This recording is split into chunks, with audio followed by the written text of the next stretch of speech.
بسم اللہ الرحمن الرحیم۔ یہ بہت ہی سینسیٹیو ٹاپک ہے۔ یاد رکھیے اللہ بہت بڑا ہے، وہ سب دیکھ رہا ہے۔ وہ دیکھ رہا ہے کس پر ظلم ہو رہا ہے، وہ دیکھ رہا ہے کون ظلم کر رہا ہے، وہ دیکھ رہا ہے کہ کون ہیلپ کرنے کی پوزیشن پر ہونے کے باوجود اپنی زندگی میں مگن ہے اور ہیلپ نہیں کر رہا ہے۔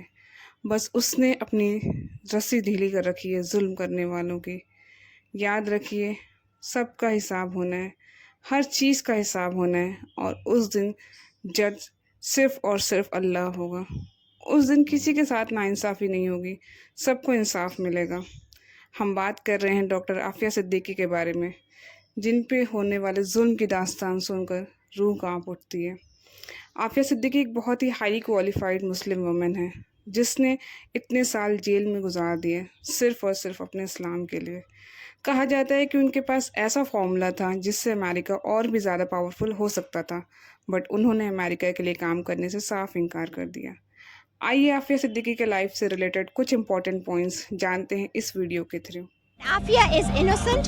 We want her back and we will not rest until we get her back. American state department نے آن ریکارڈ یہ بات کہی ہے، انہوں نے کہا ہم سے کبھی بھی پاکستانی اسٹیٹ نے یہ ایشو ٹیک اپ کیا ہی نہیں، یعنی ایشو ٹیک اپ کیا وہ نہ مانے وہ ایک الگ بات ہے، ہم نے تو کبھی آفیشیلی خط تک نہیں لکھا۔ عافیہ کا کیس جو ہے وہ بہت ہی لیگل حوالے سے آپ دیکھ لیں تو اس کی سزا بنتی ہی نہیں ہے، وہ بے گناہ ہے۔ This is an extremely traumatized human being who needs human rights and needs help. Aafia Siddiqui صاحبہ نے اپنا ایک خواب سنایا اپنی والدہ کو۔ انہوں نے کہا کہ ان کو خواب میں رسول اللہ صلی اللہ علیہ وسلم کی زیارت ہوئی، تو انہوں نے رسول اللہ صلی اللہ علیہ وسلم سے پوچھا یا رسول اللہ میرا یہ امتحان کب ختم ہوگا؟ انہوں نے بڑے پیار سے کہا کہ بیٹی تمہارا امتحان نہیں ہے، یہ میری امت کا امتحان ہے۔ You know, they give her 80 years in prison, for goodness sake. She's not going to live for 80 years.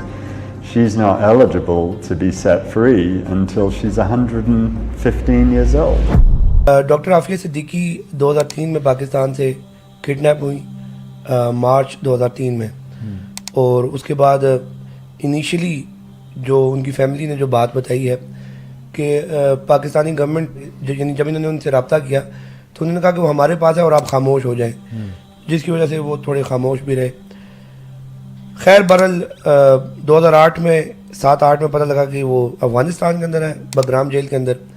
پھر اس کے بعد اچانک سے وہ ان کو امریکہ شفٹ کیا گیا، امریکہ میں ان کے خلاف ٹرائل ہوا اور پھر ان کو 86 ایئرز کی سزا سنائی گئی۔ ابھی امریکہ جانے سے پہلے ڈاکٹر فوزیہ اسلام آباد آئی تھیں۔ Afia is innocent. We want her back and we will not rest until we get her back. ادھر اسلام آباد ہائی کورٹ میں ان کا کیس تھا اور ان کے لائر کلائیو اسمتھ بھی ساتھ تھے۔ یہ بات پتہ چل گئی ہے کہ ڈاکٹر عافیہ کو پاکستان لانے میں کوئی چیز رکاوٹ نہیں ہے، صرف ہمت چاہیے، صرف جذبہ چاہیے، صرف منصوبہ بند انداز سے جدوجہد چاہیے۔ کوئی قانونی کوئی سیاسی رکاوٹ نہیں ہے، لیکن گزشتہ 20-22 سال سے اس کے لیے کوشش نہیں کی گئی۔ اسی طرح سینیٹر مشتاق صاحب بھی ان کے ساتھ گئے ہیں، تو بلکہ سینیٹر مشتاق کے ساتھ ہم نے ایک ویڈیو بھی ریکارڈ کی، شاید بہت سارے آپ کے ویورز نے دیکھی بھی ہو۔ ڈاکٹر فوزیہ صدیقی 20 سال بعد اپنی بہن ڈاکٹر عافیہ صدیقی سے ملنے امریکہ جا رہی ہے۔ اس موقع پہ میں قوم سے اپیل کرتا ہوں کہ وہ خصوصی طور پر دعائیں کریں۔ تو اس میں پہلی بات تو یہ ہے کہ کہا جاتا ہے کہ یہ نیوکلیئر فزسسٹ تھیں، شاید یہ وہ تھا، ایسا نہیں ہے۔ ان کی چائلڈ سائیکالوجی سے ریلیٹڈ PhD ہے۔ Dr. Afia Siddiqui is a Pakistani neurologist who studied in the United States and graduated from MIT in 1995. نہ ہی وہ امریکن سٹیزن تھی، لیکن یہ ہے کہ اسٹڈیز ان کی امریکہ سے تھیں۔ اس کے علاوہ کہا جاتا ہے کہ ان کی 2-3 شادیاں تھیں اور شاید ان کے کچھ ایکس ہسبینڈس کسی بینڈ آؤٹ فٹ کے ساتھ ان کا تعلق تھا، یہ بات بھی غلط ہے۔ ان کی ایک ہی شادی تھی جس سے ان کو ڈیورس ہو گئی تھی۔ پھر دوسرا زیادہ بھائی جو افسوسناک بات ہے کہ جب یہ کڈنیپ ہوئی، یہاں سے اریسٹ ہوئی، میں تو کڈنیپ کہوں گا کیونکہ جو ہیومن رائٹس کی اگر بات کی جائے تو جب بھی آپ کو اریسٹ کیا جاتا ہے تو بیسک چیز یہ ہوتی ہے کہ آپ کو کسی جرم کے مطابق چارج شیٹ کیا جاتا ہے، آپ کو قانون کے دائرے کے اندر کسی ایسی اتھارٹی کے پاس پریزنٹ کیا جاتا ہے، پولیس ہو گئی، عدالت میں پیش کیا جاتا ہے۔ ان کو تو عدالت میں پیش کیا گیا 2008 کے بعد، وہ بھی پاکستان کے اندر نہیں، امریکہ میں۔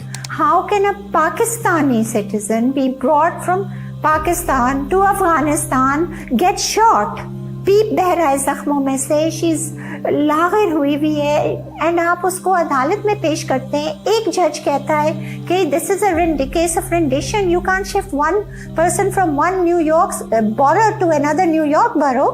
How can you cross 3 continents? इनको अभी जो डॉक्टर फौजिया गई हैं, कैन यू इमेजिन कि 20 साल बाद कोई फैमिली मेम्बर मिलने गया है. उनकी आज से कोई 10-12 साल पहले उनकी वालदा से फ़ोन पर बात हुई थी, और वो भी यानी आप इमेजिन कर सकते हैं कि किस तरह की हुई होगी बात. तो और अभी भी जो मुलाकात हुई है उसमें खबरें ये आ रही हैं कि they were not allowed to touch each other, बल्कि दरमियान में एक बहुत बड़ा यानी मोटा थिक ग्लास था, और वो भी जैसा होता है ना, जैसा फिल्मों में दिखाते हैं फ़ोन के ऊपर बात की जाती है. अच्छा, उसके सितम वाला है सितम ये कि उनकी फैमिली को ये भी नहीं अलाउ किया गया कि वो उनके बच्चों की तस्वीरें, यानी एक माँ ने 20 साल से उसको ये नहीं पता कि उसके बच्चे ज़िंदा हैं, मर गए, कहाँ हैं, कैसे हैं. तो उन्होंने रिक्वेस्ट की कि मेरे बच्चों के बारे में बताया जाए. तो उनकी जो सिस्टर हैं डॉक्टर फौजिया, उन्होंने उनको पिक्चर्स दिखाने की कोशिश की, तो उन्होंने पिक्चर्स नहीं दिखाने दी.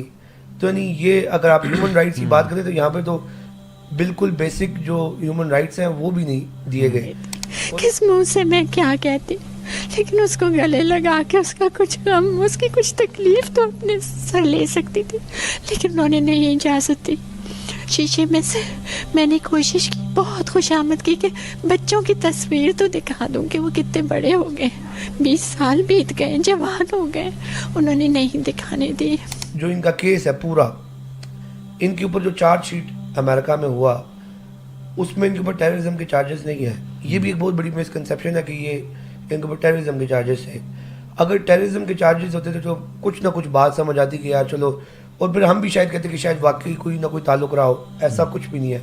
अमेरिका ने खुद जो इनको चार्जशीट किया वो इस बात पर चार्जशीट किया, बगराम के अंदर जब ये इनको इन्होंने रखा हुआ था अफगानिस्तान का एक सूबा गजनी, वहाँ पर, तो वहाँ पर एक कर्टन के पीछे इनको रखा हुआ था. और उसमें क्या हुआ कि ये वहाँ से उठती हैं, मेरीन कॉर्प्स के 6 ट्रेंड फौजी कॉम्बैट में एक्सपीरियंस रखते हैं, उनको एक कमज़ोर सी खातून वो उठती है, उनको टैकल करती है, उनसे वेपन खींचती है और उनको शूट करने की कोशिश करती है, और इन द प्रोसेस खुद उसको बुलेट इंजरी हो जाती है. और वो मस्जिद की दीवार तक नहीं पहुंची कि शी स्लम्प्ड. इस हालत में आप सोचें, आफिया वहाँ पे थी जब वो कहते हैं कि इस हालत में इसने जो है उनके लहीम शहीम लश्कर मुनीर 6-6 फीट वाले जो हैं सोल्जर्स, उनसे गन छीन ली. और इस बेस पर कि जी इन्होंने इरादा किया था कि ये अमेरिकन सोल्जर्स को ये कत्ल करें, इस बेस पर इनको 86 ईयर्स की सज़ा सुनाई गई है. अमेरिका के फौजिया सिद्दीकी की जो उनकी सिस्टर हैं, उनकी एक में तो उनकी जो मूवमेंट है, आफिया मूवमेंट उन्होंने बनाई हुई है, तो वहाँ पर उनका एक बयान लगा हुआ था. वो ये था कि आफिया को तो ये भी नहीं पता कि उनकी वालदा जो है वो फोत हो चुकी हैं, बल्कि उन्होंने बार बार अपनी सिस्टर से पूछा कि वालदा किधर है, वो क्यों नहीं आई, उनका हाल कैसा है. तो वो उन्होंने इंटरव्यू भी दिया एक टीवी चैनल को. उन्होंने बताया कि मेरे में हिम्मत ही नहीं हुई कि मैं उनको बता सकूं. उसने अम्मी का पूछा, मेरे दिल में मुझसे कुछ नहीं कहा गया. मैंने कहा तुम अहमद का सुनो, तुम मरियम का सुनो. मैं उसको यूँ टालती गई, और मैं अम्मी के अम्मी ने कहा था हिम्मत नहीं हारना, अम्मी ने यूँ कहा, अम्मी ने यूँ, अम्मी की बातें, लेकिन मुझसे उससे नहीं बताया गया. तो इंटरेस्टिंग बात जो पब्लिक अवेयरनेस के लिए बहुत ज़रूरी है, तो अमेरिकन स्टेट डिपार्टमेंट ने ऑन रिकॉर्ड ये बात कही. उन्होंने कहा कि वाकई में ये उम्मत का इम्तिहान है जो अपनी ज़िंदगी में मस्त है. हम लोग मिलकर सोशल मीडिया पर इससे रिलेटेड आवाज़ उठा सकते हैं. कुछ लोग आवाज़ उठा भी रहे हैं अल्हम्दुलिल्लाह. सोशल मीडिया का दौर है, हम इस मोबाइल के ज़रिए न जाने कितने लोगों तक अपनी बात पहुंचा सकते हैं. तो इसका सही इस्तेमाल करें ना. डॉक्टर आफिया के लिए हैशटैग लगाएं, पोस्ट बनाएं, वीडियोस बनाएं और ऐसी वीडियोस को शेयर करें. दुनिया को बताएं ना कि हमें जस्टिस चाहिए डॉक्टर आफिया सिद्दीकी के लिए. हमें आज से ही इस पर काम करना शुरू कर देना चाहिए इंशाअल्लाह. ख़ुद को आफिया सिद्दीकी के लिए कोशिश करने वालों में शामिल कर लें. इंशाअल्लाह ताला इसका अजर आपको मिलेगा. शामिल कर लें खुद को इस नेक काम में, और डॉक्टर आफिया सिद्दीकी को अपनी स्पेशल दुआओं में याद रखिए. स्पेशली इन 10 डेज़ में उनको खूब याद करिए, उनके लिए खूब दुआएं करिए. अल्लाह ताला उनको इंसाफ दें, अल्लाह ताला उनको